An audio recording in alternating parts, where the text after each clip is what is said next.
Capítulo 11. Como os bloqueios da oração. Em Jó, versículo 35, 13, Deus não ouvirá a vaidade. Procurar acesso a Deus através da oração não é como tentar arrombar um cofre. Ele não escondeu a combinação de modo que você tenha que torcer para que chegue a combinação correta. Se fosse assim, estaríamos trancados pelo lado de fora.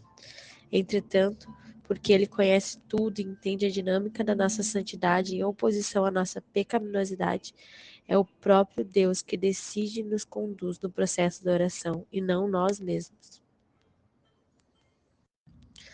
Ao mesmo tempo que a vida na Terra é uma batalha inevitável contra os príncipes das trevas deste mundo, contra as hostes malignas da maldade nos lugares celestiais. Efésios 6, 12. Deus graciosamente nos mostrou como devemos orar, a fim de nos proteger, para que a nossa batalha espiritual seja bem sucedida. Não os deixarei órfãos, disse Jesus aos seus discípulos, em João 14, versículo 18. Ele não queria que seus discípulos fossem deixados sozinhos diante de lobos, como uma criança abandonada sem ninguém, para cuidar deles e guiá-los. Assim, Deus, em sua palavra, nos ensinou algumas regras de engajamento para nos tornar fortes, resistentes e nos proteger para os dias difíceis que virão pela frente. Pense nessas regras não apenas como mais uma lista de itens a ser obedecida, mas como um guia para transformar a nossa oração em uma experiência verdadeira. Imagine essas regras como dicas de treinamento da parte de um mestre cujo desejo é nos enviar ao mundo totalmente preparados para nunca mais sermos pegos de surpresa, fazendo que nos movamos corajosamente para uma posição de ataque. Ao longo dos anos, categorizamos 20 desses princípios bíblicos que chamamos de bloqueios e chaves da oração. 10 deles são princípios que dificultam a nossa oração, restringem essa liberdade e eficácia.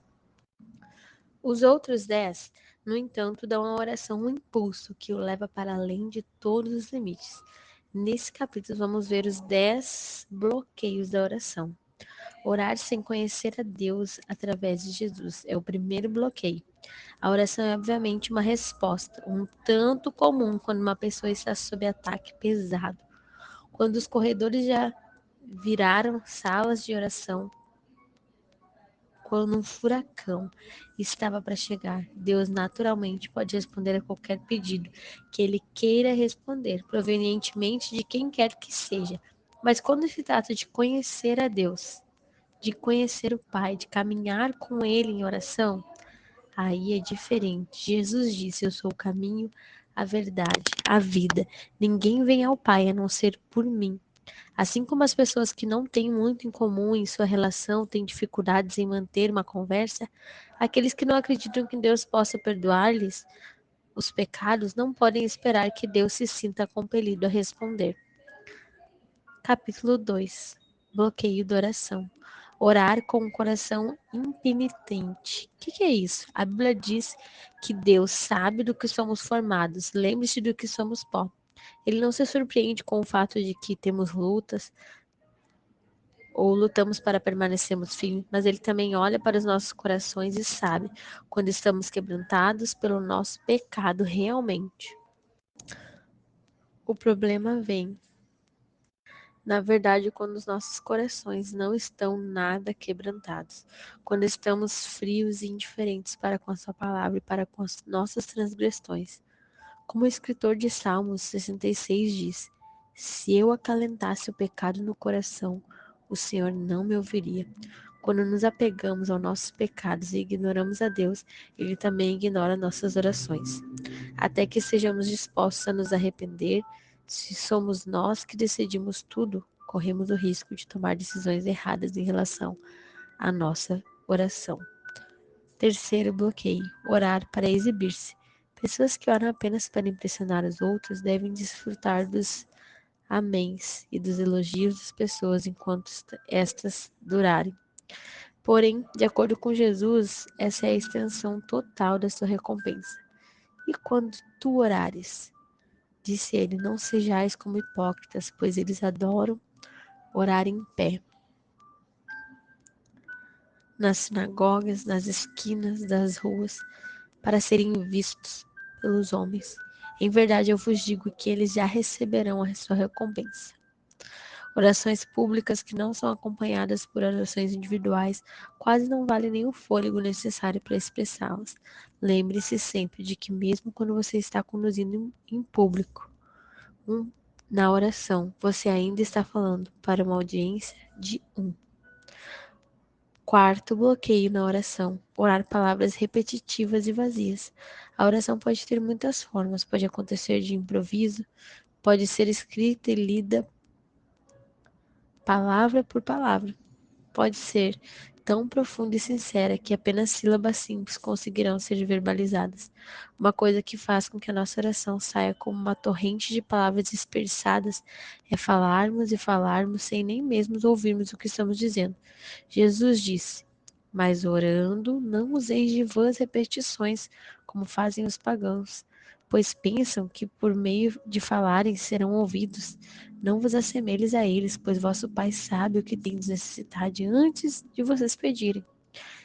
Com certeza deve haver disciplina e compromisso na oração. Nem sempre temos vontade de orar, mesmo quando fizemos, mas todos nós sabemos, como sempre, todos nós sabemos quando estamos transformando a nossa oração em palavras enlatadas, impensadas e sem sentido. E ninguém, muito menos Deus, gosta de ser o receptor desse tipo de conversa irrefletida. Quinto bloqueio: orações não oradas. Certamente as orações mais ineficazes de todas são aquelas que nunca tiramos um tempo para orar. Como disse Tiago, não tem porquê, não pedem. Quantas vezes nós passamos por eles acelerados, nunca freando para pedir orientação, ocupados e apressados demais para buscar o seu conselho? Nós queríamos orar, nós pensávamos em orar, mas não oramos. Nunca o fizemos, nunca conseguimos encaixar uma oração na programação do nosso dia. Portanto, não devemos esperar que a oração não orada receba qualquer coisa diferente de um silêncio insatisfatório. O bloqueio 6 é orar com o coração lascivo. Alguns de nós nunca superaram a tendência de pedir a Deus as coisas que queremos, só porque pensamos que essas coisas serão a nossa fonte de felicidade no lugar de Deus. Quando pedem, não recebem, disse Tiago, pois pedem por motivos errados, para gastarem seus prazeres. Se luxúria, avareza, amargura ou orgulho são motivações para pedir algo, alguma coisa, então Deus não o dará, e não terá prazer em responder. Como um pai sábio, como uma criança rebelde, Deus sabe o que deve ou não nos dar, e o que não deve nos dar para o nosso próprio bem também. Mas se nós o amamos mais, então ele terá prazer em nos dar as coisas boas que desejamos. O sétimo bloqueio: orar enquanto maltrata o seu cônjuge. Quando não estamos tratando com amor e respeito aquela pessoa com quem compartilhamos a nossa vida e a quem prometemos tratar com amor, Deus menciona que isso funciona como um inibidor da oração. O seu alerta é principalmente para os homens, maridos, coabitar com elas de acordo com o conhecimento, dando honra à mulher como o vaso mais frágil, mas sendo coerdeiras da graça de vida, para que as vossas orações não sejam impedidas. Como podemos esperar estar em paz com Deus em oração, quando estamos semeando desunião em nossas próprias casas? Desrespeitar as nossas esposas ou maridos é um obstáculo à oração. O capítulo 8 diz: orar, mas ao mesmo tempo ignorar os pobres. A Escritura está repleta de compaixão de Deus pelos pobres, pelos necessitados e vítimas indefesas, pelos que não têm voz e sofrem perseguição e injustiça. Quando você mostra compaixão para com o necessitado, Deus favorece os seus pedidos, mas o oposto também é verdadeiro. Quem fecha os ouvidos no clamor dos pobres, também clamará e não terá resposta. Se você esnoba os pobres como se eles fossem menos do que humanos, indigentes ou simplesmente invisíveis, não se surpreenda se a sua oração sofrer um bloqueio. Nono bloqueio: orar com mágoa de alguém no coração. É pecaminoso receber o perdão de Deus totalmente merecido, e depois nos considerarmos isentos de ordem e de responsabilidade de perdoar os que nos ofenderam. E quando estiveres orando, perdoai. Se, se tendes algo contra o seu irmão, contra alguém, para que também o vosso Pai que está no céu possa perdoar as vossas transgressões. Mas se vós não perdoardes nem a vosso Pai que está no céu, perdoará você também. A amargura é uma toxina que não só nos envenena espiritualmente, mentalmente e mesmo fisicamente, mas também envenena a eficácia da nossa oração, a experiência completa do nosso relacionamento com Deus. O nono bloqueio: orar com o coração infiel. Uma última barreira para a oração é o pré-requisito básico da fé, Hebreus 11. Porém, sem fé é impossível agradar o Senhor, porque é necessário que aquele que se aproxima de Deus acredite que Ele existe e que Ele é galardoador daqueles que diligentemente o buscam. Sempre que não confiamos em alguém e estamos convencidos de que eles não têm a capacidade ou a vontade de fazer o que eles dizem, a desconfiança bloqueia o relacionamento. A mesma coisa acontece quando não cremos que Deus pode nos ajudar com o que precisamos. Devemos pedir com fé, não hesitando, porque o que hesita é como a onda do mar, que é levada pelo vento e lançada de uma para outra parte. Não pense tal homem que receberá alguma coisa do Senhor. O homem indeciso é instável em todos os seus caminhos. A oração mais fraca é aquela feita com pouca fé. A dúvida nos tranca do lado de fora da nossa própria sala de oração. Vamos orar? Senhor, revela-me qualquer coisa que esteja impedindo a minha vida de oração. Ajude-me a livrar-me dos obstáculos rapidamente. Se houver em mim alguma arrogância, fingimento, manipulação, amargura, crueldade ou falta de fé em ti, perdoa-me. Purifica-me, Senhor. Eu perdoo aqueles que me têm ofendido, assim como tu me perdoas.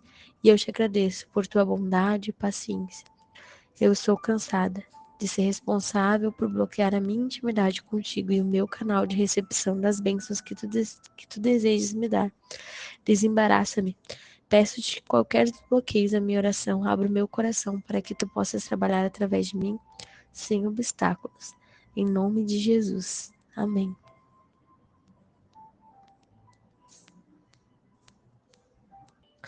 Capítulo 11. Como os bloqueios da oração. Em Jó, versículo